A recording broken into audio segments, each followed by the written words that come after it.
নমস্কার বন্ধুরা, SB academic সেন্টারের প্রত্যেকটা ছাত্রছাত্রীকে স্বাগত। আজকে আমি 2025 সালের ইংলিশ প্রশ্নপত্র নিয়ে আলোচনা করছি, যেগুলো খুব ইম্পর্টেন্ট। 2025 সালে তোমাদের কিন্তু বাংলা পরীক্ষা শেষ হয়ে গেছে। তোমাদের এর পরের পরীক্ষা ইংলিশ পরীক্ষা। ইংলিশ থেকে যে প্রশ্নগুলো ইম্পর্টেন্ট আছে, সিন হোক আনসিন হোক, সেগুলো আমি তুলে ধরেছি। দেখতে পাচ্ছ কবিতাটা মাউন্টেন অ্যান্ড কাঠবিড়ালির সঙ্গে কিন্তু পর্বতের যে কথোপকথন ঝগড়া, ঠিক আছে, খুবই সুন্দর করে কিন্তু তুলে ধরেছে। এটাও কিন্তু ইম্পর্টেন্ট আছে। টিক মার্কের প্রশ্নগুলো দেখতে পাচ্ছ এবং তার সঙ্গে আনসিনটা দেখে নাও। ওকে, প্রত্যেকটা প্রশ্ন ইম্পর্টেন্ট, প্রত্যেকটা প্রশ্ন ভাইটাল বলে আমি মনে করি। ঠিক আছে, ট্রু ফলসটা দেখে নাও।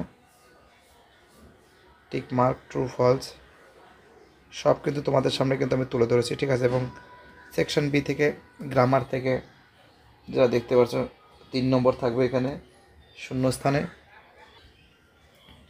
এবং 5 দাগের যে প্রশ্নগুলো আছে সেটাও তোমরা দেখে নাও। ঠিক আছে, 6 দাগের প্রশ্নপত্র, 7 দাগের,